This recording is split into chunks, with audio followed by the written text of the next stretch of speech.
level. Why are we yet pouring another one on here? Well, I think we see some added in over time. I mean, a number, like you say, of local areas have already implemented some sort of senior exemption. Just happens to go along with some volunteer service.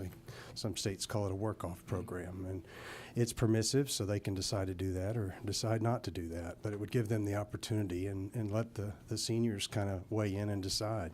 I think if they wanted to participate, let the citizens decide. Well, in that case, why wouldn't we just make it for anybody who's a homeowner to do this? That would be a question for, I guess, somebody else to drop another bill. That's not what this one does. Okay. I appreciate you bringing it forward, even if we don't agree. Thank you, Mr. Chairman. So, does this, is this up to the county, or is it, how does this work? It is. There's a ballot question, and then it would be left up to the locals to decide if they wanted to implement. So it's permissive, but it doesn't require a county to do it? That's what you're correct. saying, okay. Any other questions? Senator Dolezal, your 9? Thank you, Mr. Chairman. Thank you, Chairman, for being here. Is line 51 through 53 kind of what the original language was in the bill? This idea of a homestead exemption passing on to a surviving spouse? Yeah, I think what we have seen an attempt to try to continue that in more recent homestead exemptions, where we try to make sure that they capture that moving forward. So this is what I just want to be clear, because I've had this happen in my district and it was an issue. Couples married, house is in wife's name, wife passes away, house then goes to husband's name, husband can have the exemption and the base year value that they had at that point. Is that what you're doing here? This is not specifically the same type. So, with regard to this particular exemption, I'm assuming that the way this would work is if you're working it off, that you would still receive that work-off amount in the absence of your spouse being alive. But this actually comes I off see. your property tax bill. So, spouse completes the volunteer work, spouse passes in the tax year, you're saying basically that's... Yes, sir. I see. So really, okay, I got you. Thank you. Thank you. Senator Albers? Is there a fiscal note or economic impact analysis in this? Well, it's permissive and local only, so it wouldn't impact the school or the state's budget with regard to the local fair share or equalization. I only know that because you always ask me that question when it's impacted to the locals. Of course. Well, I mean, do we have at least an idea of what this could potentially impact any, small, medium, or large county, what the potential threshold could be? I'm not real sure. I think based on the fact that it is a permissive local decision, and then of course they have to also allow that person to volunteer in that capacity. So a lot of question marks. So I don't have anything speculative. There are several states, and I can try to get the information back to you, that have implemented a similar type program, and maybe that would give you some information to work off of. And how would the local government then be able to capture that, make sure it's accurate, nobody's, fraudulent saying they did so many hours? How are they going to administer that? Won't there be a cost to them to do that as well? To administer how they would... I mean, if people say that I volunteer for X amount, then they're going to have to submit that to someone. They're going to have to get it. They're going to have to then work with the tax commissioner. Did they do it? Was it verified? And then adjust their bill. And there's work to be done there. I would assume it'd be positions that they already employ in some capacity, but this would be a volunteer employment situation. No, I understand that, but somebody's going to have to manage that process from inside of the county and the tax commissioner's Right. office. I mean, and they have employees currently, I guess is what I'm saying. And so that, however they handle that currently, I would assume that it would fall under that same kind of administrative component. Yeah, I guess I represent Cobb County as one of the 3 counties I represent, and there's 800,000 people there. Knowing that senior citizens make up the highest percentage there, I mean, we're talking about what could be a couple 100,000 people might be applying for this. That's going to take work. That's not just, I think, another little addition to your daily effort. Well, again, I don't think it's a requirement that they accept, every person for every position that they would like. I think obviously this is going to be a needs-based situation. Do they feel like it fulfills their needs? I appreciate that. I'm not trying to belabor you here, but again, I'm getting back to, will that not require a lot of administrative burden to do that if 200,000 people said, I volunteered? Somebody has to go through that entire process. Well, I mean, I have a small business, and we track hours, and I track people that are part-time. I track them that are full-time, and we have people come and volunteer on the weekends or develop personal time, those kind of things. A lot of times that's taken care of via software. Obviously, somebody has to put that in, and I'm sure they would have process and procedures in order to accommodate seniors that wanted to volunteer. Yeah, I agree. I think there's more to it than maybe meets the eye, so, but I appreciate your response. Yes, Thank sir. you. Thank you, Mr. Chairman.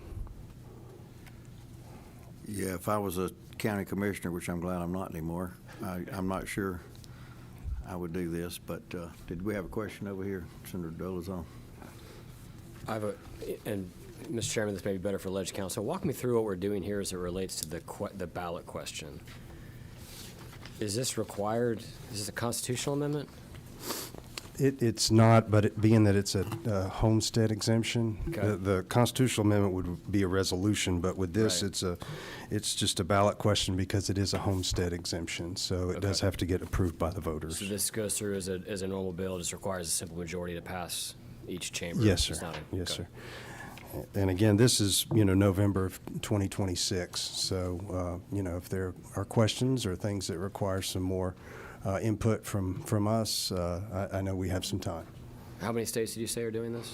I have 1, 2, 3, 4, 5, 6. I have 7 so far that I've been able to find since, that was a 2023 number. I think the latest is Texas has a pilot program that they're working on out of San Antonio, so. Do you know if those states all have this $500? Is that a pretty standard I number would say that across the they states? don't. I believe when we researched it, I found that they had varying different options. I think we are closely aligned with what South Carolina has done. Can the locals can make it less than 500 if they'd like to. They can make it 250. They can do $1 an hour would be multiple paths they would have. It's towards- no more than 10 an hour is what they can accrue based on what this legislation says. I think they can obviously determine how they want to work that down. It can't exceed the taxpayer liability, of course, for any particular levying authority. Did you have this as a bill in the House?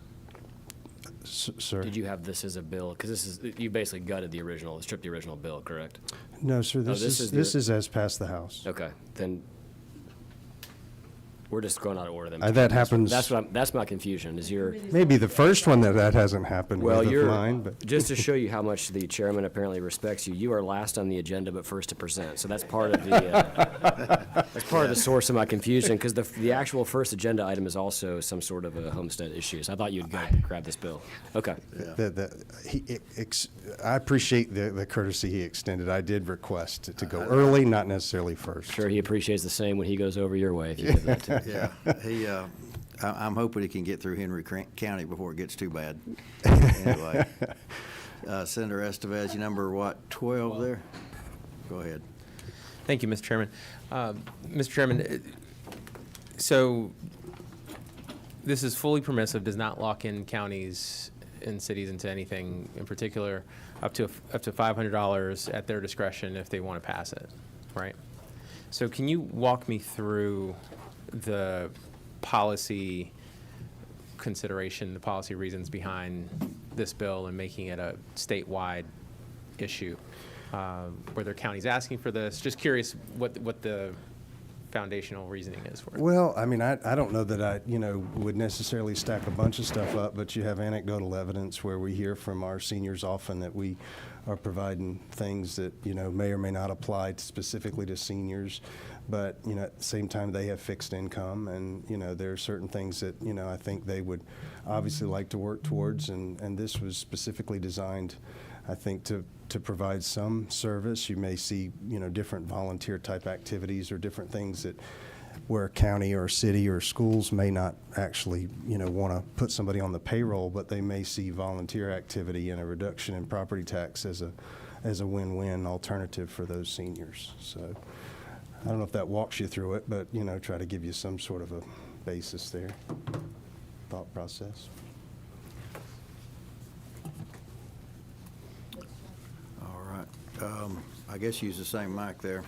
Thank you, Mr. Chairman. Thanks to the author.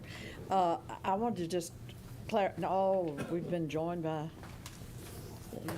esteemed Majority Leader. I'm so glad you got here in time to hear me speak today. No, my quick question is, and maybe my confusion, but Senator Albers, or someone said that the surviving spouse section would include providing that the surviving spouse did volunteer work.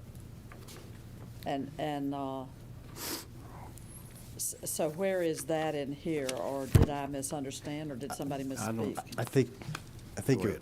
yeah, please, Chairman, feel free. No, I don't think that's what it says, or if it is, I missed that. I think Somebody that's said just. that, though. Chairman Dolezal asked the question, and he was, 51 through 53, but all the requirement seems to be is that the surviving spouse continues to occupy the residence as a homestead. I think the idea, and we see this in many of our homesteads now, but I think the idea would be is if you had a household where one party worked to work off a certain amount off of the property tax, and they did not survive to the point of the bill actually being issued and the property tax being paid, that could still be reduced. The property tax bill could be reduced in that event of that. Only for that year. Right, and it has nothing to do with the surviving spouse doing anything but continuing to remain in the residence. But the work would have had to have been done. Exactly, The volunteer exactly. I'm work just, would be yeah, realized. I'm trying to clarify. Yeah. That the surviving spouse does not have to do the work. Right, Senator Dolezal, go ahead. Yep. All right, one last question.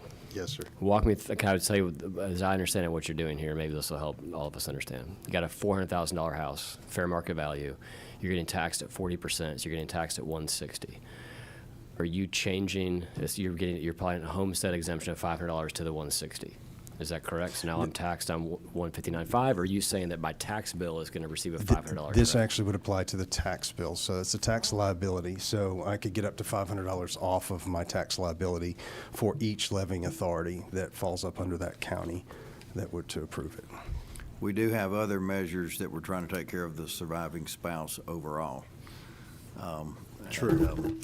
Because what's happened is, I think may have talked in your district, somebody passes away in whatever time of the month it is too late to do the homestead exemption, and suddenly they don't have a homestead exemption because it might have been their spouse's name.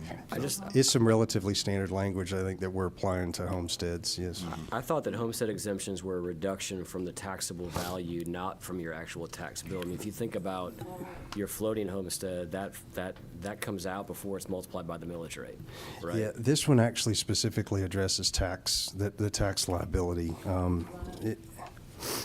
Oh, goodness.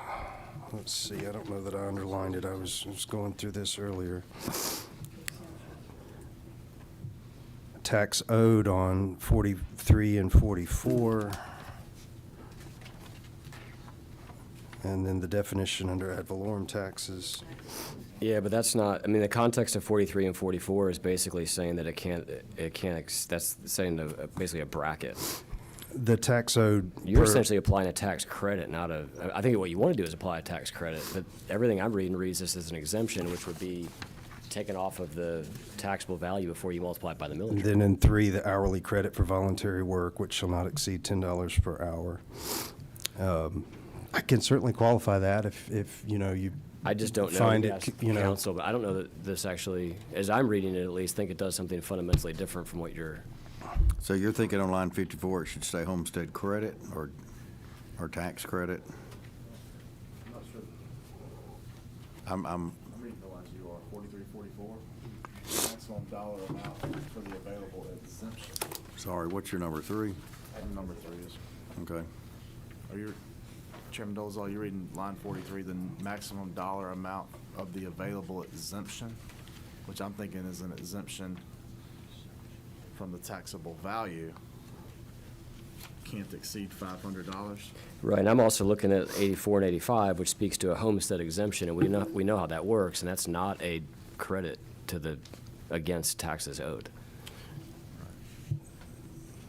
I think it can be an exemption to the taxes owed. It could also be an exemption to the assessed value.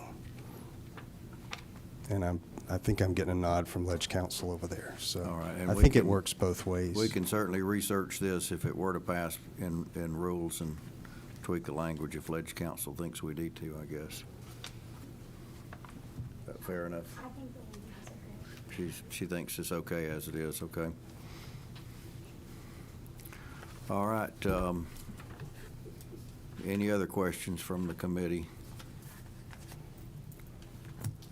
All right, we'll entertain a motion. Let's make a motion. Or not? Yeah,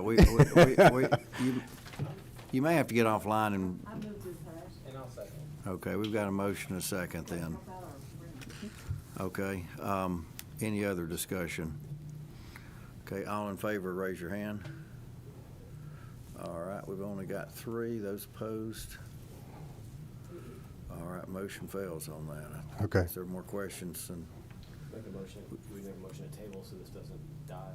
sure, Well, you have to reconsider, right? to reconsider it. Well, no, it just didn't pass, it's just. It's still fine. Actually, we haven't done a do not pass. We've only done one motion failed, but there hasn't been a motion do not pass, so we're still okay on that. Yeah, one more question from Senator Albers on this. Mr. Chairman, I hate we're not aligned in this because I think we're aligned in more things than not. I so my would agree with that, apologies. Chairman. But because we have a great bill that's sitting in your committee that would help out those who are disabled in the line of duty as our veterans and our first responders, if you're not amenable to pass that out, what if we sub that out with your bill, so it'll be on a House bill, so you can help out our first responders and our military veterans who sacrifice so much? Well, certainly, I support all of our veterans and first responders, and I appreciate your work on that. And I think I actually suggested something that would operate and benefit both parties, and you and I decided that it was a next year kind of discussion, so. I'm just trying to keep your bill alive with something good on it. Yeah, I understand. I'm open to that discussion, absolutely. All right, y'all can have 100%, that, so. y'all can have that discussion in the future. I was just saying, I thought we already had some of that discussion, All Mr. right. Chairman. All right, well, thank you for coming. Thank you and, for your time, Mr. it- Chairman. It is still alive if there's something that can be worked out. Yes, sir. Thank you. All right. Next, we've got Representative Rice. I think this is your first bill, isn't it? It is. Now, I think you had 2 bills in the House, and the other one went down in flames, or what happened on that? No, it made it through. No, sir. It made it through Maybe that's an judicial. It just kind of, exaggeration. it was very late in the session, and it just Uh-huh. kind of timed out. So it did Okay. pass through judicial, and it just didn't make it on the House floor. So Okay. next session. All right. So I'm looking at LC 500982, and I appreciate you letting me be here today and present this bill. What this bill does is it's clarifying language, as there's been some confusion in some counties regarding homestead exemption for the unremarried spouse and minor children of our deceased veterans. As these families move from one county to another, as often happens during life-changing events, this bill clarifies that the unremarried spouse and minor children of a disabled veteran would maintain their homestead exemption status. This is not extending the exemption, but rather it clarifies that the exemption would travel with them to that residence. This bill also requires a ballot question, as shown in Section 3. Some counties were interpreting this one way and some another. This bill just gives consistency and predictability to surviving unremarried spouses and minor children of our veterans across our state. Senator Albers. Thank you, Representative Rice. I love your bill. Thank you. I have a question. How could a minor child own a property anyway? Right. It's just taking care of the families as a whole No, I understand. I think collectively. the surviving spouse makes sense, but a minor child couldn't own a piece of property like that anyway, could they? Sure they can. Could they? Hold on. Put a piece of property in a 3-year-old's name, can you not? Okay, all right. I learn something new every day. Yep. Not usually from Gooch, but I do, so. It's rare. No, I've done it fine. And I'm from, and some of you may know, I'm from a military community, and so this is very impacting. This was Clay Perkle had this bill last year, and it kind of did like my second bill. It came through towards the end and just timed out. But the first person that called him about this bill was from my area. So most counties are doing this anyway. This would put it on the ballot so that everyone could vote that the entire state have this consistency. Sure. I think I know the answer to this, but when we add different exemptions to the law, which we've done over the years, probably a dozen times, if you look at all the different exemption codes in your property tax section, Right. I'm under the impression that this would stack on top of any of the other additional exemptions that may exist for Yes. that community. Is that correct? So, so what was happening under the code, and I have the code here somewhere, 48548, is there was just a small loophole. It just was, and then this is just clarifying language, just to make sure we give those families that predictability and clarity. But if there's already a $300,000 exemption for a disabled veteran, this would be on top of that? Yes, it would just try, hope I'm understanding your question correctly. It's just a lot of times they move upon the death of their spouse to a different county, and would just Right. transfer that to the next. Okay. So it wouldn't go up then, would it? It would just Sure. be? No. Yes, it yes, depends on the- yeah, it's not extending it, it's Depends just, on the exemptions of each of the counties. Every county has a different kind of exemption. Mhm. There's a lot of different variations, you know. right, right. I may be wrong, that's why I was curious. Yes, I'm not sure the answer to that question. I don't know if she can weigh in on that, but. All right, Ledge Council's having to work hard today. This is the statewide homestead exemption. Right, right. So that's why it would be a statewide on the ballot question as well. So it wouldn't be county to county and differing in that regard. Yeah. Now, I know we will say on these that they don't affect state revenue, but I don't know how familiar you are with the QBE formula. You familiar with that very much, or? Not as much as I would like to be, Well, but there's yes, only it's 10 learning. people in the state of Georgia that understand the QBE formula, I think. And But half of them are lying about it. yeah, but it could have an effect on the 5 mil share. I'm Right. not saying it's a significant effect, but it, And Representative Perkle had done a little bit research on that to see if it would really affect us in a great way fiscally. And what he found was these were very outlying situations that most of our veterans were receiving this, but it was just occasionally we just had a couple of counties that were implementing it differently. So. okay, Senator Dolazon. Thank you, Mr. Chairman. Representative, good to see you. Thanks for bringing this bill.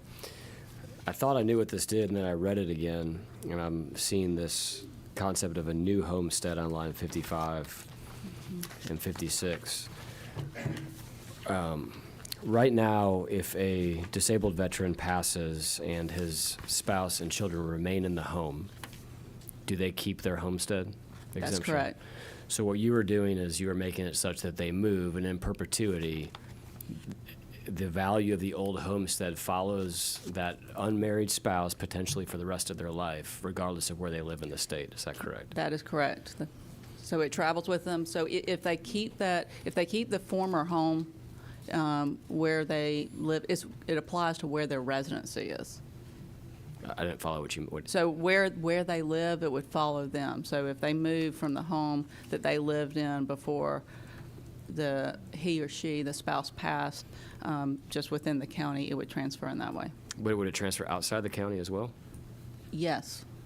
Okay. In the county containing the new homestead. So the homestead, in your language on 18, it would be 32,500 or whatever the maximum amount was in that county. Am I reading that right, or whatever the 18. state had used as a maximum? Yes, it's 32,000 maximum. Yeah, that's across the state. So. Okay. Just walk me through your policy, your policy thought on that, because I understand that they stay in the house, they've budgeted on that, but if they proactively decide to move, from Brunswick to Rabun County, and it's 30 years post death of the spouse, help me understand I'm not opposed to you, I just want to understand the reasoning behind, hey, we want this this homestead to follow them wherever they go for however long they're alive. Sure, and thank you for the question. I appreciate that. Like I said, being from military community, a majority of our military communities stay in the area. They retire there, and that's where they stay. But obviously, there's going to be exceptions if they move and they want to be closer to their grown children you know, if they're older or whatnot. But I do believe, I fundamentally believe, and I believe that would speak for a lot of our state, that the spouses of these disabled veterans, they served our country too. And I believe that they deserve this, a homestead exemption. Okay, thank you. So. Now, one other question, alleged counsel, I know we've got some other questions, but the child under 18, does it end when they turn 18? You can think about that, and we'll go to these other questions. Yeah, that was my exact question. I just, yeah. Okay, Senator Tiller, you had a question too. You're number, what, 3? 3, yes, sir, Mr. Chairman. Thank you, Representative Rice, for bringing this bill. One of the questions I have is exactly what the chairman just asked. I was wondering, does it stop after 18, or do you now have 5 homestead exemptions? I was just kind of wondering that. Do you know the answer? Yes, so first of all, you know, I'm not a lawyer nor pretend to be one, but I will say, I believe, you know, with it saying minor children, I would think that at 18 that would expire, because it says unremarried spouses or minor children. And if the spouse remarries, obviously they lose it as well. So we're encouraging people not to get married, is that what you're saying? Or what? I'm not going to comment on that. I have one other question, Mr. Chairman. Okay, let me get to alleged counsel here. I agree. I think that's how it would be read. I think That it ends when they become an adult. it is under this language. Okay. Senator Tillery, go ahead. My second question is back to the overall bill. When I first read it, I was like, okay, we're going to offer the spouse the same exemption, and then started reading and realized we already offer the spouse the same exemption, which I think is really good policy. If they're in a home, we don't know if there's going to be diminished income. Help me with whether or not I guess give me an answer as to whether or not you'd be amenable to doing that one time. Because I would understand you're in the home where your spouse has passed away, you now move, still get the benefit. But I do kind of wonder if, as we get further and further away from that, or the 5th or 6th move later on, is that still supportive of the policy? When I think the policy is you're seeing most likely a diminished household income, and we want to make sure you don't get pushed out of a home because of that diminished household income. Right, and that's a good point. I would like to also consider that a lot of times, as mobile as military families are, it may be a situation where a spouse goes to move closer to their grown children, and then that grown child gets a transfer in jobs to another place in the state. So I would really like for the measure in this bill to protect them in the event that they need to move twice. I know that's down the road, that they would still maintain that would be a lifelong benefit for them as long as they're not remarried. All right, Senator Estevez. Thank you, Mr. Chairman. 2 questions. Representative, you represent my dad, actually, so I've Oh, seen your really? signs and stuff. It's a good area. Related to minor children, are you aware of any other exemptions where counties would have to keep track of a minor's age? Because one concern I have is that, you know, the exemption happens and then counties don't keep track of this regularly, so the exemption lasts forever. Because when the minor becomes an adult, unlikely that minor comes to the tax office and says, hey, I'm 19 now. They may not even remember that the exemption was on. So are you aware of any other exemptions that where a minor receives it and counties are tracking it? Right, and I do see your point there. It's not very well known to me, a missed opportunity to collect taxes, so I trust that they would do a good job at keeping up with that and, you know, that countdown. So I would just go with that. Okay. And then the line 18 where it says, or the maximum granted, and I don't know whether Senator Dolezal asked this and I missed it, but does that mean if a 18 through 22, does that mean if the exemption amount was greater, 100,000 in one county or city, and they moved, that 100,000 figure would follow them to that new location? So you're asking that if the minor's exemption is greater? The surviving spouse or the minor children? Yes, well, or the maximum amount that may be granted. So it would be in continuance of what already existed. I mean, even if they move, right? So whatever is allowed to the disabled veteran under Section 2102, Title 38.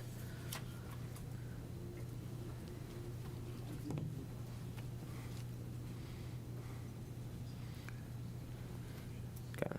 So this is really about portability across county lines, I think is That what you're doing that here. would be, and as All was right. mentioned by Senator Tillery over here, that the diminished income and making sure that they are taken care of in these unfortunate events.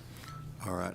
I kind of think we need to maybe tweak some language here, so we may need to hold right now and try to get the language a little bit better.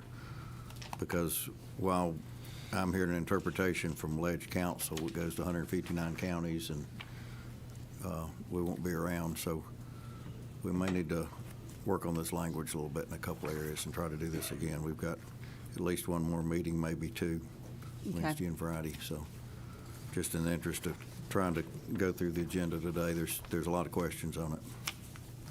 Okay, thank you. All right, thank you for coming. All right, Representative Cannon, you're up next. You've got House Bill 129. You gonna do better, or? Mr. Chairman, good to be back in the crucible again. Good to be back at the committee. The good thing is you've seen this bill multiple times. We saw it last year. There was a friendly amendment to it added by Senator Tillery. Came through again this year as SB 59. Senator Watson basically amends the CUVA statute to allow non-family farms to rent farmland. So if the two of you are brothers, you guys can rent farmland from me. But if you're not brothers and you're still farming the same land, doing the exact same thing you would be doing if you were kinfolk, you cannot rent my land. So the issue with CUVA is you're trying to maintain the usage of it. This bill maintains the use of the land, and agri-timber. It just allows folks that are not related to the fifth degree or fourth degree of civil reckoning to form an LLC and rent the land. So take any questions. So how is Mr. this Chairman. different from, I believe it was Senator Watson? It's the same language, Mr. Chairman.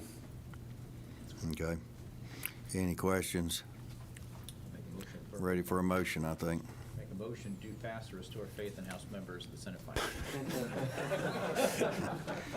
All right, is there a second? We got a second. Senator Tillery? Representative Kennedy, there was something you were talking to me about earlier this year, and I forgot about what it was. We're good on that. Okay. Yes, sir. Good on that. Okay. It's another bill I got coming. All right.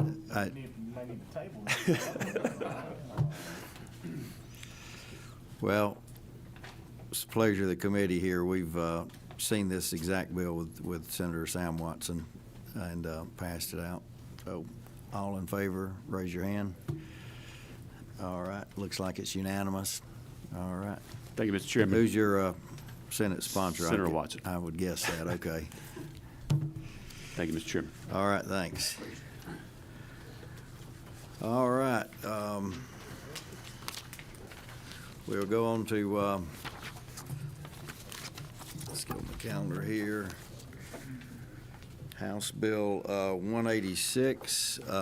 It says it's Representative Ridley, but there's a few other components to this as well, so come on up. Did we have a summary on that? Okay. So there is a 66 that's very similar to this, Representative Stevens. I don't guess he's here today, is he? No, sir, but the gentleman he worked with on that bill is here, and he's available to testify. And as then well. there's some Cherokee, it was something that was trying to be a local bill.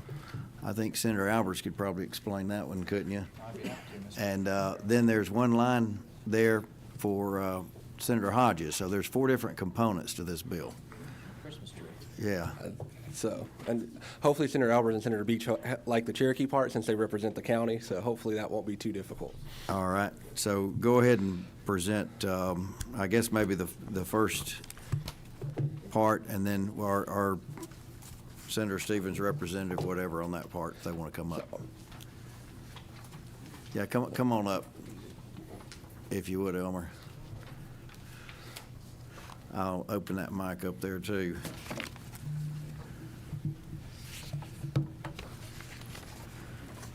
So, man, mine's, Section 1, who wants to speak to that?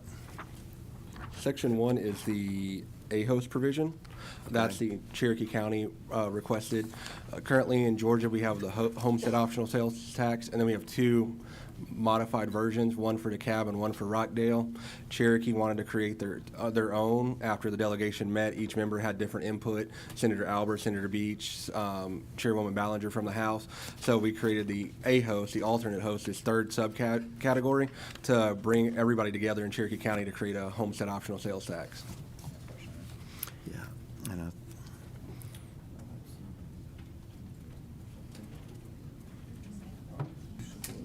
Senator Albers, go ahead. Thank you, Mr. Chairman. Thank you, Representative Ridley. I know we worked very hard on this. Can you point to me where we put the 10-year sunset in that? I'm just looking for it. Yes, yeah, once. I just found that because I knew you were going to ask that. Ah, fantastic. So I double checked to make sure it was in there. This one is for a host, so it's 10.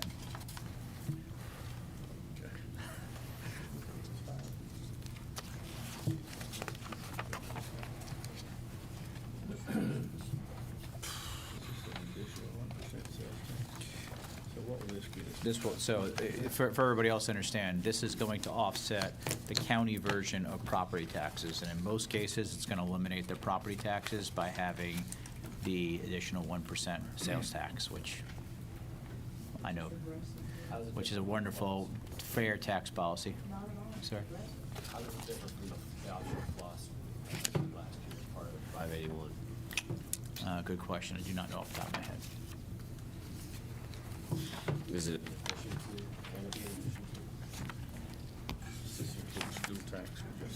No, this is county.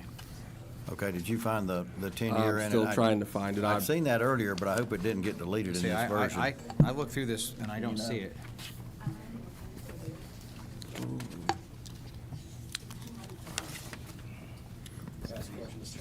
Certainly. So we're dealing with essentially the first section of this bill. I want to understand the policy position, what you're trying to do, Representative Ridley. You want to allow any county in the state of Georgia to levy a 1% sales tax with an eye towards lowering property taxes. Correct, yes, sir.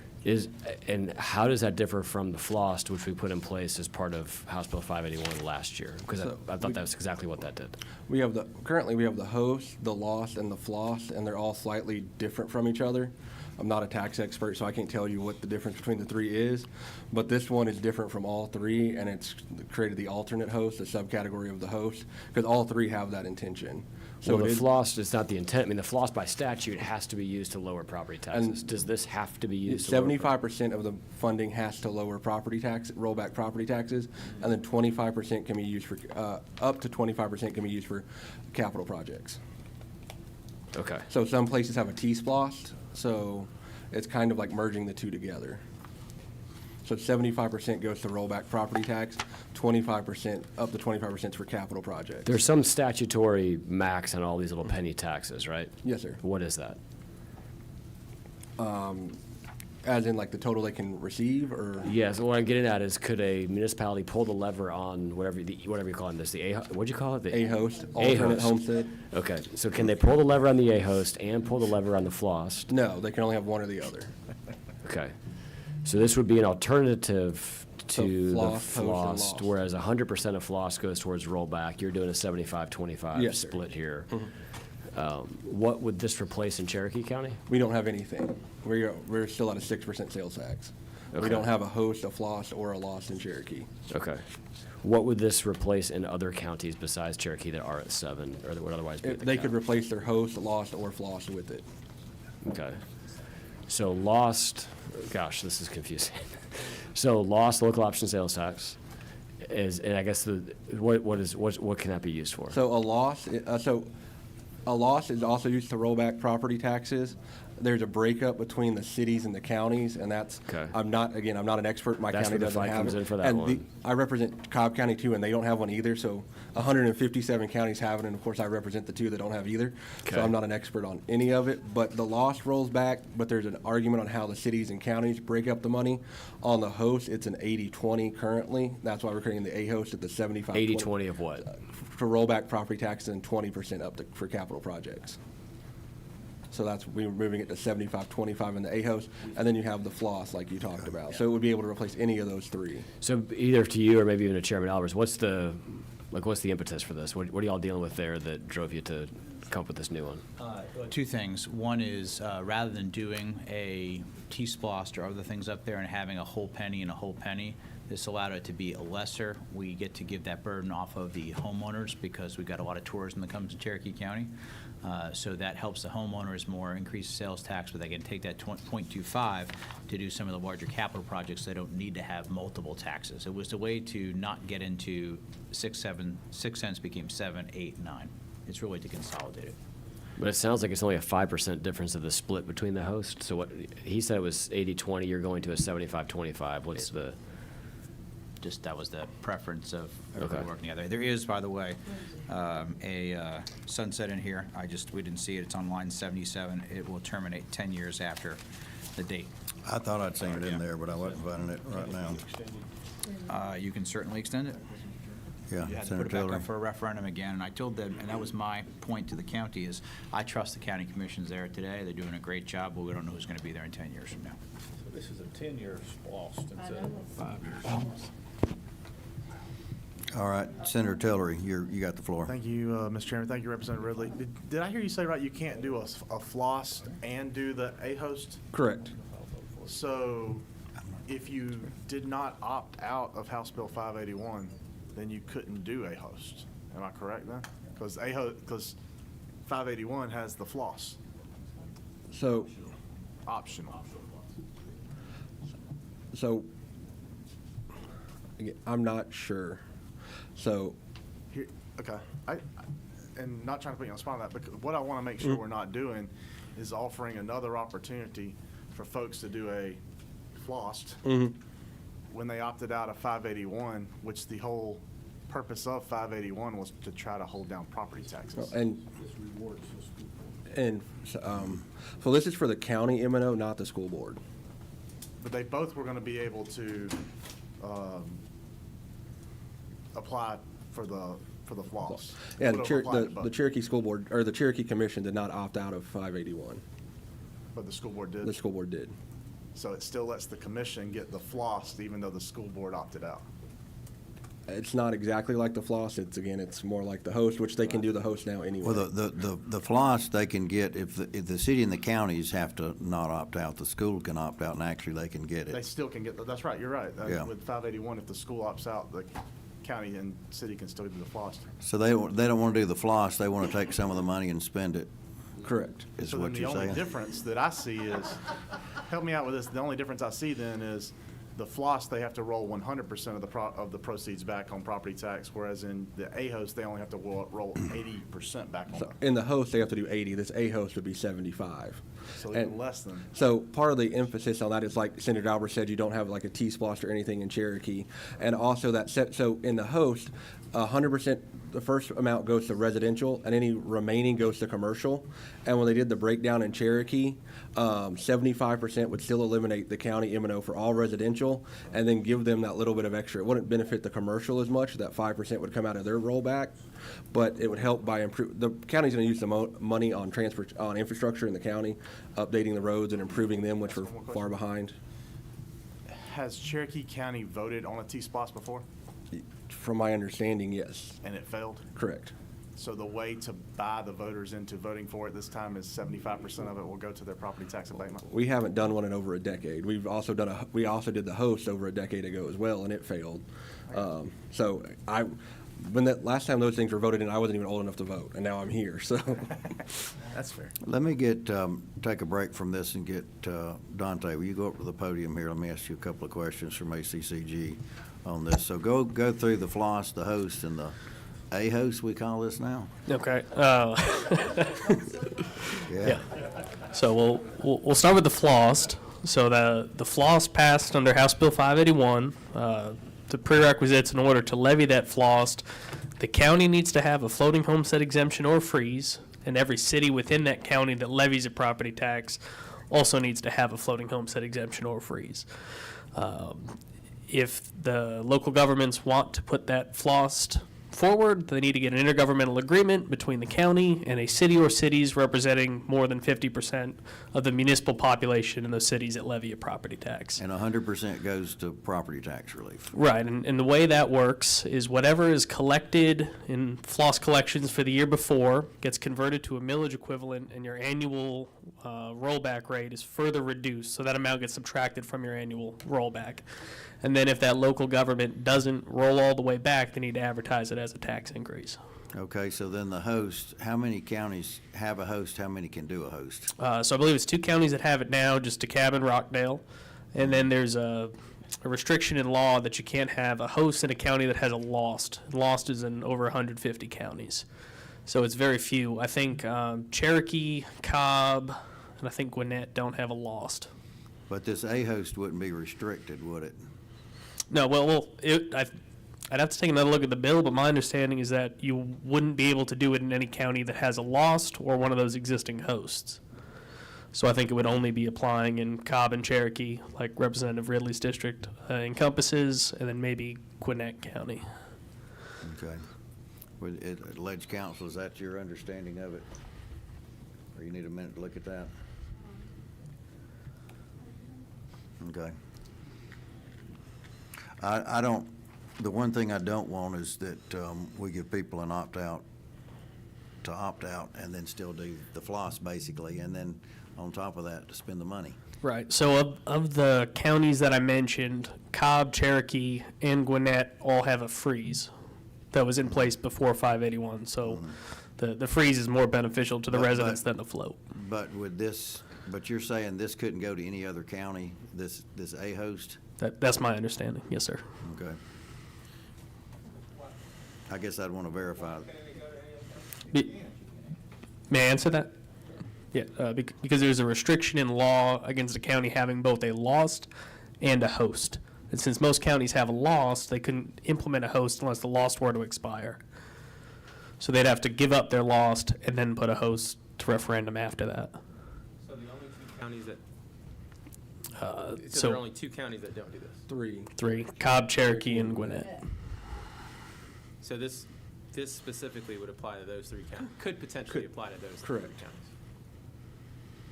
So then Gwinnett, what's their tax status? Did you said they've got a limit already in place or not?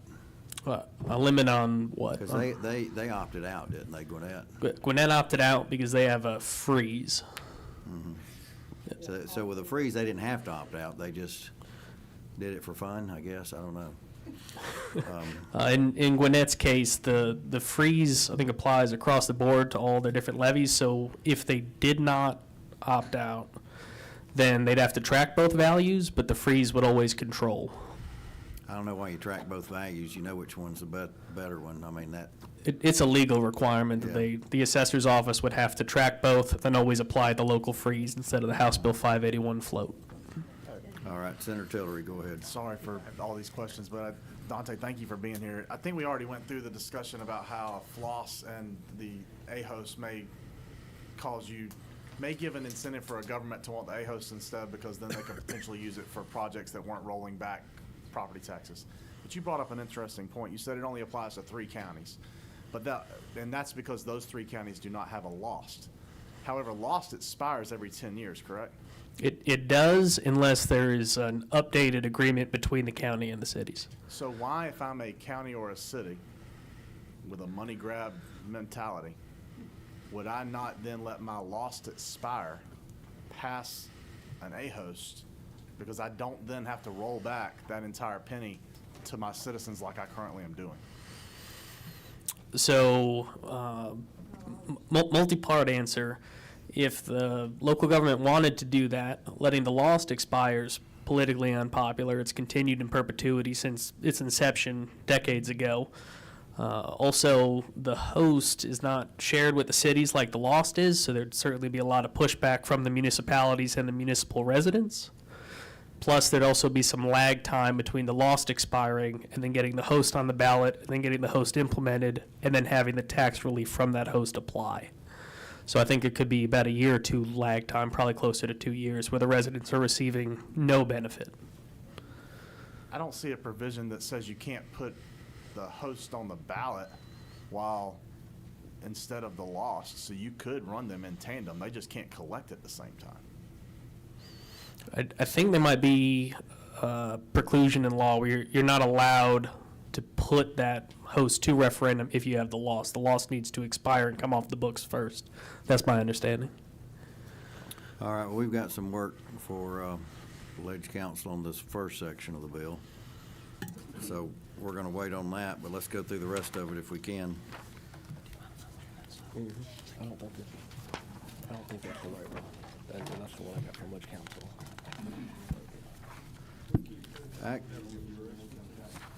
Yeah. Actually, Senator Hodges, why don't you talk about the last section, which is your one sentence? Maybe we can get through that. I don't know. Mr. Chairman, I certainly hope so. The section 3,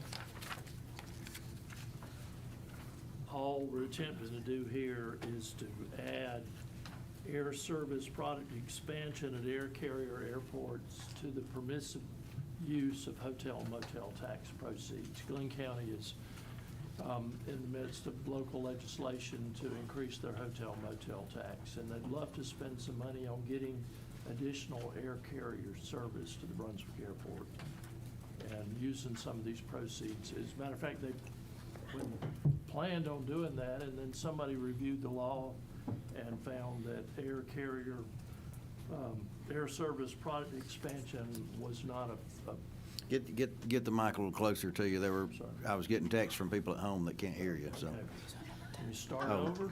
Go ahead. No. Glenn County's increasing its hotel motel tax and would like to use some of the proceeds to help get additional air carrier service to the Brunswick Airport. And it's not a permitted use of hotel motel tax proceeds. This So there's would about make it 15 or such. 20 categories there, and this would just add Right. one more to it. Okay, any questions on that? So let's go to the next section here. Section 2, I believe that would be your part, wouldn't it? Yes, sir. My name's Elmer Stansel. I'm with Oconee Public Affairs. I represent a company that Ron Stevens worked with in the House. This bill came to this committee as House Bill 66, passed in the House with over 160 votes on the floor. All this does, there's a current provision in the TAVT law that allows motor coach carriers to pay the TAVT when they purchase a vehicle. It allows them to pay 50% when they title that vehicle, and then the remainder of the TAVT a year from the point that they title that vehicle. So it essentially spreads the TAVT payment over 1 year. After they pay 50% of that full TAVT, there's no reduction in the rate. So it just allows them to pay that amount over 1 year. And this would add special rental vehicles to that motor coach code. So it's the same payment, it's just split up. And Senator Tiller, if you remember, I asked you this question. I don't know if you saw what I'd sent you, but apparently that report was wrong. It was saying it was going to cost us millions of dollars, and I was trying to figure out where the loophole was. but- There was a different version in the House when it was initially introduced, and that did reduce the rate to the current rental car rate, which is different than the regular rate that these So companies these pay. are still paying the same amount of money, but they're just splitting the payment. Correct. And we hope they're still in business by the time the second payment comes around, I guess, is what we got. Okay, any questions on that? Yeah, Senator Dolezal. Thank you, Mr. Chairman. Walk me through the 15-passenger piece. I know this isn't the focus of what you're working on the bill for.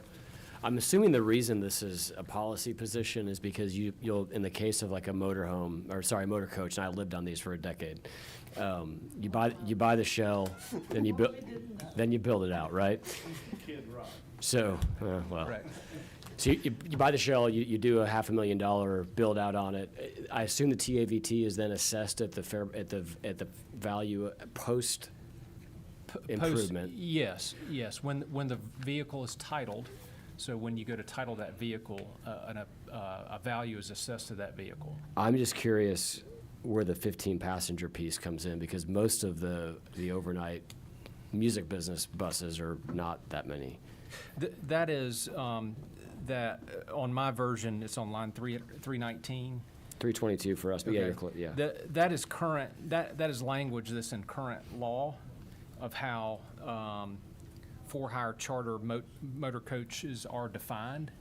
And that's my understanding. Because it was moved to a different section, that language had to be repeated or had to be inserted in a new section. The new language begins at, for me, line 321, where it defines special modified rental vehicle. Yep. And it may not be in your version if you didn't get the one today, but we also added Section 4 at the request of the Department of Revenue. Yes. That would say they will provide them an affidavit affirming it's been modified. Why do we have a policy position that the manufacturing facility needs to be operated by the owner of the vehicle? I don't understand that. Because these specially modified vehicles are retained by the owner, the owner that modifies the vehicles and then rented to the end-use customer. So there's nobody that does essentially custom builds for a fee that you can then you can hire that out to and then purchase it and lease it out? It's my understanding that this is, and we've done some research over the last year and a half or so, but it's our understanding that this company is unique in and of itself, that it retains the ownership. There are many companies in Georgia that may modify vehicles, but they sell those to an end-use customer. Who also rents them out. And so you and I talked in the hallways about this. I'm just wondering, it would seem that this is carving something out very specific for one business when there are multiple businesses right here in the state of Georgia who do lease these out.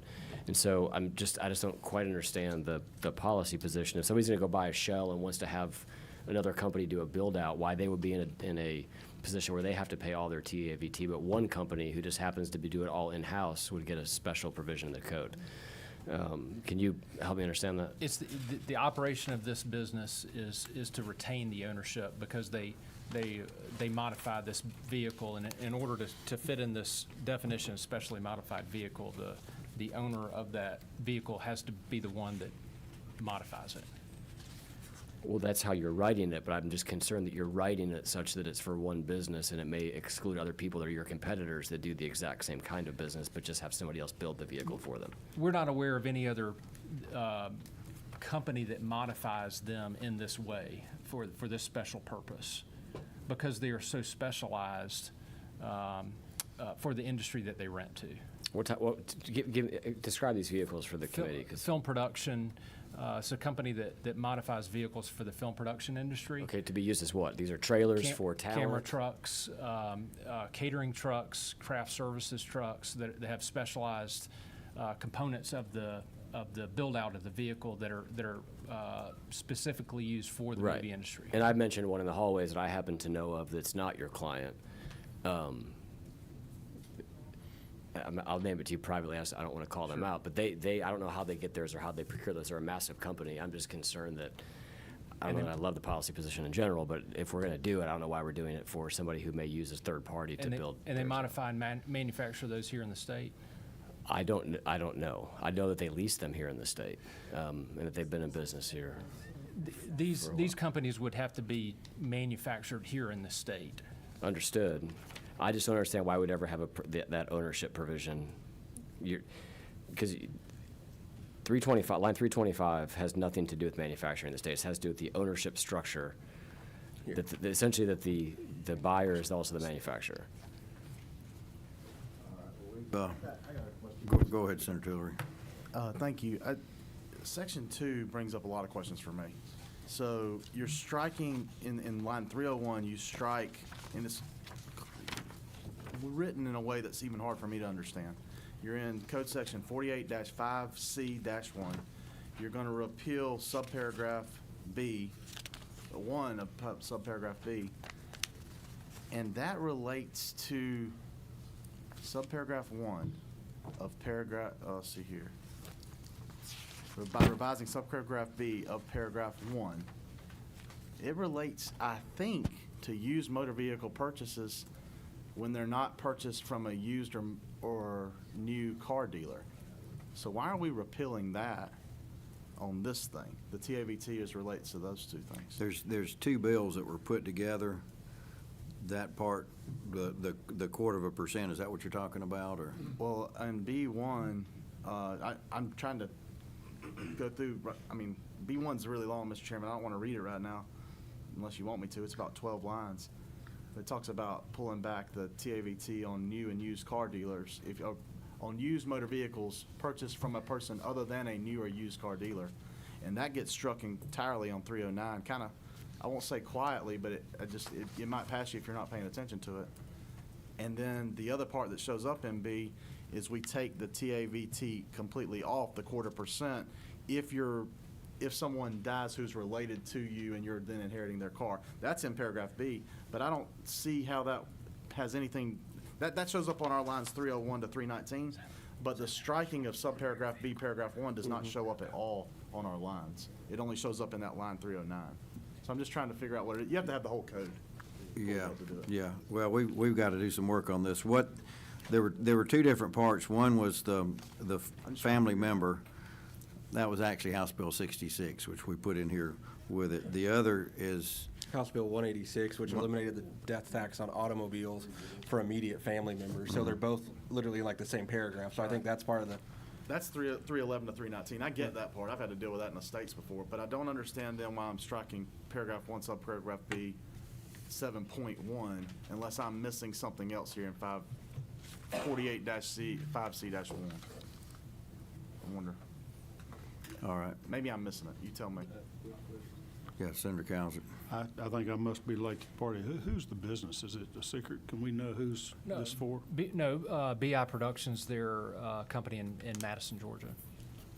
Do you know how many people they employ there? They employ about 120 people, and they've grown significantly over the last 4 years. Okay, thank you.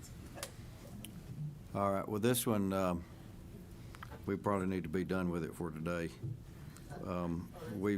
We've got some questions there that may be answered, but I think in the first section, I think we've got the question still, does this encourage anybody to eliminate a tax to put the other one in? And we don't, I think that's Ledge Council's got to work on that part. Sure, Senator Gooch. Representative, what part of this bill passed the House?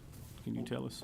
So the parts that passed the House were House Bill 186 and 66, the death tax on automobiles, and then the part on the 50% and the 50% a year later that we were just talking about.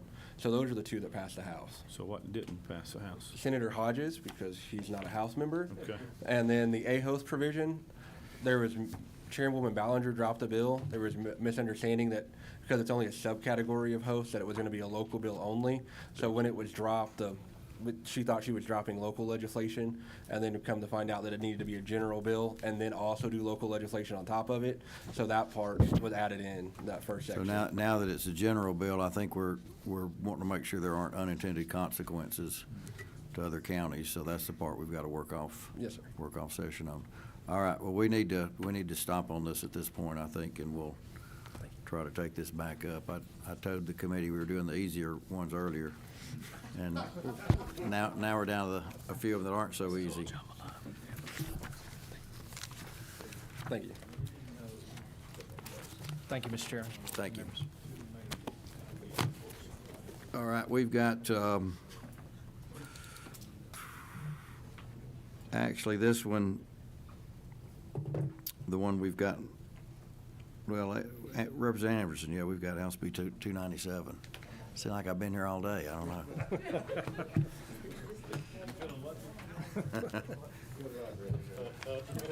Thank you, Mr. Chairman. Thank you, senators and members of the committee. Kind of concerned me a little bit with that last comment you had there about the difficulty of the bills, because I thought I had the easiest one in the room. This is a bill that passed the House and the Senate last year. It just came through at the 11th hour. We didn't have time to finish it out last year. It deals with multipurpose off-highway vehicles, commonly known as side-by-sides. It's been a policy since 2023, handled by a bulletin from the Department of Revenue to not charge personal property ad valorem tax on these vehicles when they're used for personal use. When we passed House Bill 121 in 2023, which allowed voluntary registration and a license plate for these vehicles to drive them on county roads, the department had recommended that we look at doing this, codifying that tax exemption. And that's basically what this bill does. The first section of it clarifies the definitions that were put in place with House Bill 121 in 23. And then Section 2 just codifies what is currently the practice that the Department of Revenue does. Last year, we had the general referendum question statewide that increased the personal property ad valorem tax exemption from $7,500 to $20,000. That took care of a lot of these vehicles anyway, and this just kind of clarifies that to avoid having to do it through a department bulletin. I see the Department of Revenue, I think you're still back there. Any issues from your end on this? Okay. All right, and we've passed this out before, I believe. Yes, sir. In the past, okay. Any questions? Senator Estevez, you got a question? Yeah. Thank you, Mr. Chairman. And thank you for bringing the bill. I remember supporting this last year. I guess one question that I had was that we passed an increase in a personal property exemption last year. Yes, sir. To increase it from $7,500 to $20,000. Yes, sir. Wouldn't that cover this? A lot of this? It would cover a large percentage of these vehicles, but not all of them. There are some that are in excess of that value. So that increase that we did last year, this would mean it would be in addition to all of these vehicles? Well, it would, except for the fact they're not being taxed now, but it's being done through a bulletin through the Department of Revenue rather than through, and all we're doing is codifying what's being practiced by bulletin now. So Are there any other items exempted by bulletin? that's a question you may have to ask the department about. I'm not exactly sure. I just know that when we did House Bill 121, which included the voluntary registration of these vehicles, this particular subject on this particular classification came up. All right. Senator Albers, you got a question or not? Yeah, thank you, Mr. Chairman. Thank you, Chairman. My question, and you may have already said this and I just missed it in the interpretation. So if I do drive this on the road, they're still not going to pay ad valorem, or they are? No. So even if they're on the road? That is correct. Now, there is a restriction. They can only be driven on county roads within, of course, posted speed limits. They can't be driven on state roads or municipal roads. Do we exempt golf carts? Golf carts fall under a different category. They're considered low-speed vehicles. I believe that's the category they're covered under. But this is a specifically separate classification of vehicles from golf carts. I understand that, but I'm thinking they ought to be consistent. And if something is driving on the road, and if we're going to end up putting a tag on it and following everything else, they probably should be done consistently. I don't know if somebody here can tell us what the golf cart one is, but I'd hate to carve out one and make it different than the other one. I do understand. It is my understanding golf carts are treated differently, but I may have to defer to someone in the department to assist with that question or so. DOR, you're welcome to weigh in on this if you want to, but you may not want to. I don't know. Yeah, I know what they are. Yeah, but if they're... You can get to the podium. golf carts. Hey, Austin Gibbons and Joe Snowden with DOR. I can cover any questions on the MPOH fees, but the cobwebs on my brain about golf carts are real thick. So Joe will take that. It's my understanding that we currently do not put license plates on golf carts or any low-speed vehicle, right? And so where they're allowed to be on the roads, it's just, we don't put license plates on those. You actually do. Yeah, on golf carts, so you do. My neighbors have one.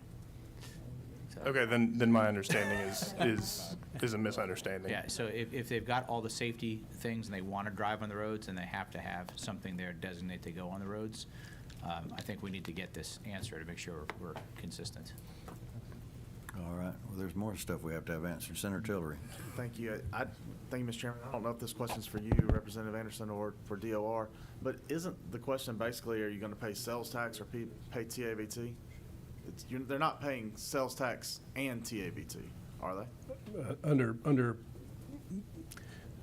Currently, because of the bulletin that DOR operates under, they're not paying, there is no TAVT. Okay, these vehicles, most of them do not have VIN numbers, so they can't pay a TAVT as TAVT is defined in state law.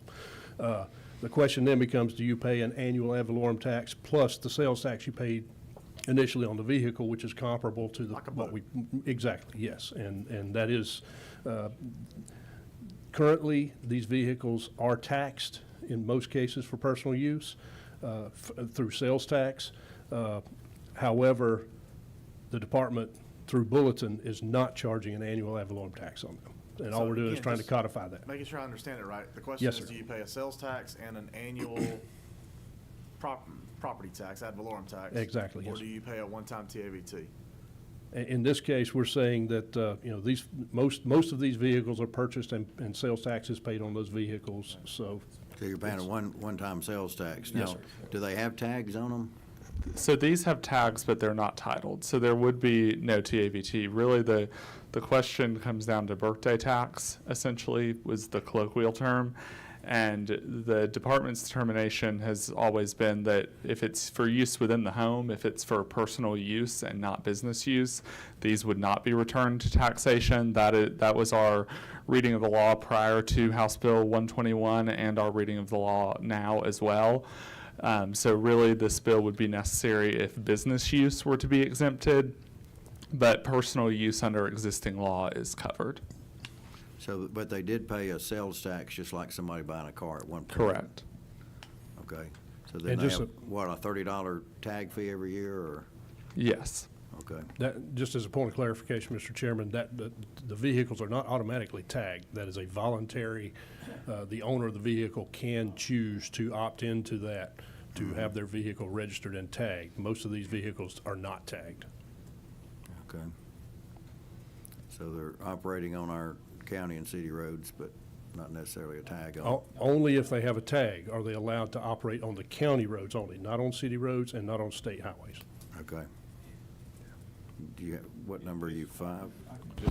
I can You're, tell you, 4. number 5, these are ATVs, they're all-terrain vehicles, primarily used off-road. They have aggressive tires on them for dirt and mud, snow.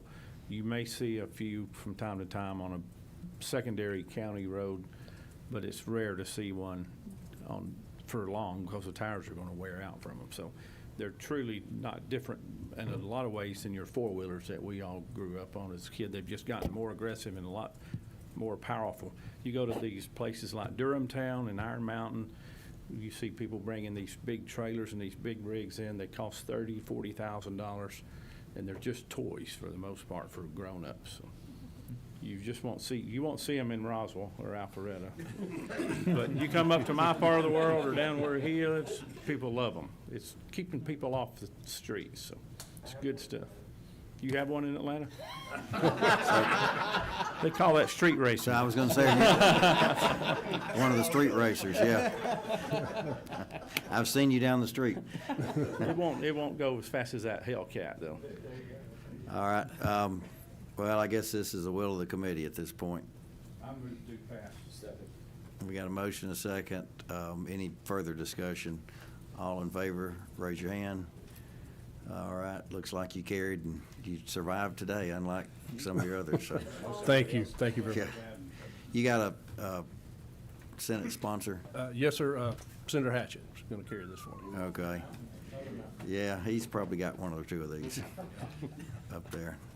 All right, we've got one more today if you guys want to try, or we can, on everybody's schedule if we need to. Two out of five. Hmm? Y'all good with it? This one is actually, as a Commissioner of Insurance, somebody here with them. Why don't you come on up, because you can explain this. This is a bill that was over in the House. I've talked, Houston Gaines had a bill that we put into House Bill 92. I probably should have gotten your original sponsor over there here, and we can wait on that if we need to. Who was the original sponsor of that? I probably should have checked on that. Mark Newton. Oh, that's right. Okay. Well, you might can explain it better than him anyway, so we'll see. I certainly wouldn't say that. Mark but- Newton. Well, thank you for having us. My name is Bryce Rawson, Director of Legislative Affairs for the Insurance Commissioner's Office. Do you want to introduce yourself? Good afternoon. My name is Cheryl Gardner. I'm the Executive Director of Georgia Access. And I believe we're looking at, is House Bill 370, is that correct? That's correct. We put the language from Representative Newton's into House Bill 370. This was initiative by the Department of Insurance. Yes, sir. And I don't have a copy of the new Let's get you language a that's copy right in of front it. of me. It's actually the same as the last version that passed out of the House. Yes, sir. Ways and Means. And just to, if I could have just a second to review the language here, just to make sure. Okay, this is the yes. Okay, so the intent of this bill, what we noticed is that there was a small segment of the population that was struggling to get insurance. So you have folks that probably make just a little bit too much to get a plan or to get any subsidies on like Georgia Access, our state-based exchange, but then they also didn't make enough to actually pay for the full price of the plan themselves. So a lot of these folks were actually just left out. And so what we tried to do with this bill, what this is, it's a tax credit that incentivizes small businesses to offer health insurance to their employees. Because right now, a lot of small businesses, they're having some trouble with employee retention, and we know that one of the best benefits of keeping employees in your business, especially small businesses, is just having benefits, and health benefits being one of those is of critical importance. And so what this bill does is it gives employers a one-time tax credit per employee per year. In going through this, I'll have to take an additional look here. So if you look at between lines 31 and 37, it gives a kind of a rolling tax credit. So in the first 3 years, the small business, they would get a $600 tax credit per employee, and that is just once per year. And that benefit goes towards the employer. And in doing so, they have to contribute, or the taxpayer, on line 25, has to contribute at least $100 per month to an individual coverage health reimbursement arrangement. And that's short for an ICHRA. What an ICHRA is, it's a health insurance plan where employer provides employees with tax-free reimbursements for health insurance premiums and or other medical expenses. Typically how ICHRAs work, they are somewhat flexible. Employers, you can decide what you want your ICHRAs to actually cover, so that can just be the premiums of the actual health insurance plan, or it can be some medical expenses. It is somewhat flexible. And for the employees, they give their employees a certain amount of dollars that they can go and spend on a plan. It doesn't have to be on the exchange, but that is one method to do so. And it gives employees the ability to go and enter the largest, most stable risk pool here in Georgia. That is our state exchange, which with this last year was over 1.5 million Georgians, which we're very excited about. And they're not, the employees themselves, they're not limited to just, 1 to 2 employer-sponsored plans. They can choose, what is best for them and their families. And for employers, it has the benefit of lowering the administrative burdens on those actual businesses themselves, since they no longer, have to do a lot of the administrative side of things. They can just have the employee go and purchase their own plan. And so this bill, it gives a tax credit to the employer, again, $600 on line 33. That is $600 just one time per year, and then the first 3 years, and then that, of course, goes down to $400 and then $200, as you can see on lines 35 and 37. There is a it cannot exceed more than $5 million per year. And in reviewing this, and it does have a sunset on December 31, 2031. And I do have Cheryl Gardner here with me, Executive Director, Georgia Access, and some other folks in the audience as well who may be able to help explain this bill as well. Okay. Yeah, we're kind of short on time, so we may have to carry it over to the next meeting if we do too much testimony, but we can. Do you think this is significant to make somebody get health insurance, I guess would be the question. So when we talk to, thank you, Mr. Chair, when we speak with, this is actually aimed also at small employers. We should mention that. When we talk to small employers around the state, what we find is they say, hey, look, we would love to do something, but we can't do everything, right? We can't afford $600 to $700 a month, but the employees, it would help us attract and retain employees if we can offer them something, a defined contribution as opposed to a defined benefit. This makes that, it makes that right decision the easy decision. So in answer to your question, for some it will be effective, but we're talking about especially those, you know, we say small employers, but it would be in particular those micro employers, those with, you know, 5 to 20 employees, and we think that would be significant for them. Yeah, it's got 10. I know originally you guys had 50. Did it get changed? And I think the House whittled it down to 10, and I just went with what version they had. Oh, I apologize, I wasn't aware of that change. Yeah, it's the exact same thing that came over from the House is what I did. All right, questions from the committee. Senator Dolezal, you're up. Okay. Thank you all for at least speaking of the bill. I don't know that you're officially bringing the bill. Can you restate what you said about the ICRA portion? I'm trying to understand. So basically, I've been a part of companies that have done this. Essentially, you kind of give your employees some money as a stipend, if you will, to go purchase their own health insurance. Correct? It's a defined contribution. The ICRA is So the- individual coverage HRA, so the arrangement is actually, the account is owned by the employer. The employer puts the money in there. However, under an ICRA, the employee, unlike a traditional HRA where you can't spend that necessarily on premiums, you can spend an ICRA on premiums and any out-of-pocket expenses too. So it's much more flexible than the HRAs that you probably had or heard about a few years ago. This was something that originated in the National Economic Council in 2019 and was passed in 2020. It was bipartisan. This was not one of those things that was tremendously controversial. In fact, it wasn't controversial at all. How is that benefit treated as it relates to income tax? So it's treated the way a Section 125 cafeteria plan is.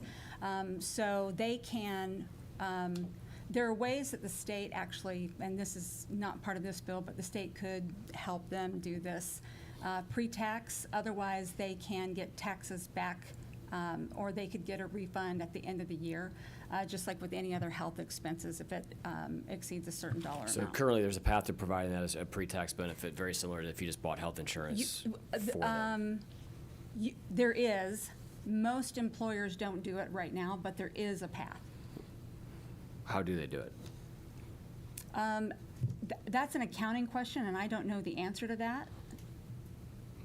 I'm trying to get to whether or not the employee is having to pay income tax currently on this type of arrangement. Can you ask your question one more time?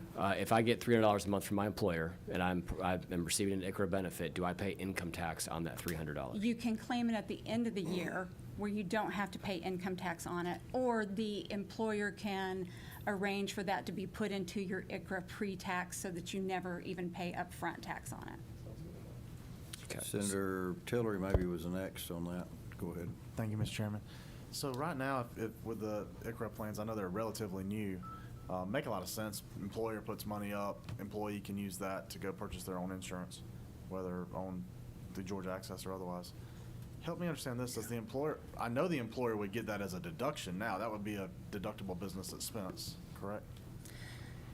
I believe that's true, but that Yeah. also another accounting question, and I don't know that for sure. My People behind you apologies. shaking their head, yes. Are they shaking I would their give head? them Okay. the question I have next is there a federal tax credit for it already? So are we gonna be stacking them? I could certainly get the answer for that and bring it back to you. I don't have the answer today. I apologize. No, thank you, that's just something I wanna think about. Senator Albers. Yep, the good appropriations chairman was right ahead of me, because I've done this many times for all my businesses where we weren't big enough to offer health insurance, and we gave them a stipend depending on what the business was, time of year. And I'm 99% sure there is actually a federal Okay. incentive to do that. So, Mr. Chairman, I would suggest we get a little homework done before we go forward on this, because I mean, most of us are doing something like this anyway. I mean, but that's really a decision I make as a small business owner. Do I want to help my employees with that versus giving them additional salary or bonus, et cetera? I tend to do that because it looks a little more holistic, that I'm helping them out with their health insurance, and I know they're getting a tax break because of that, and they can write it off on their taxes. It just seems like we might be doing a lot. All right. Senator Steele, you number one? Yes, sir. Thank you, Chairman.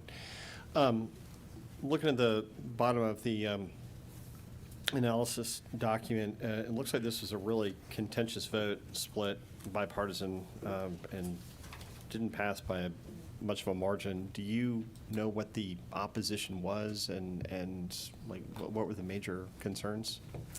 I don't know what they were. I do know this, that this has, we've seen the uptick in states, oh gosh, you know, it's pretty slow at first, but the uptick in recent years has been pretty significant. And this has grown in popularity, and that's in red states and blue states. So I don't know why anybody would have been against this to begin with, but I do know that the popularity is continuing to grow. And we did sub a bill, so I'm make sure we're looking at the opposition or not, if it's correct. If the accurates. That was original That's 370. original, so we're not, okay. So that's not really accurate. Not applicable, okay. Okay, one more comment, and we're gonna probably carry this on further, but I think you had a question. Yeah, I was, two quick things. One, I was going to respond to Senator Still to say that this was the other bill, 370, which was much more controversial than I think this bill should be. Certainly, we should be thinking about how to maintain coverage for folks, especially small business owners and employees of small business owners who can't necessarily afford to give healthcare coverage on their own. So these kinds of incentives, whether it's in addition to federal benefits or not, health insurance is getting more expensive, and Georgia Access, generally, there's some risk there with subsidies this year needing to be renewed. So I certainly appreciate this bill and what it's intending to do, which is to keep up coverage, especially for those small, very small business owners that are trying to keep their staff fully employed and providing benefits to help them along the way. All right, one quick comment. You had a comment too, Senator Orr, and then we're gonna study this further. It's just that this is an expenditure, by the state, that when we spend dollars on healthcare that are offered through the ACA, we get matching money. The state does. It's matched.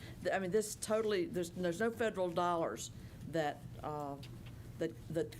come in to match any of the cost of the state of this way providing So insurance. these are individuals who would not be eligible for Medicaid, or typically they're not eligible for a federal subsidy. Yeah, either. unless Medicaid were expanded possibly. Even then, Yeah. you're not talking about that And population of again, it people. all depends on salary, the earnings on that job, yeah. All right, well, we've Thank got you. some questions on this one as well, so we'll continue this.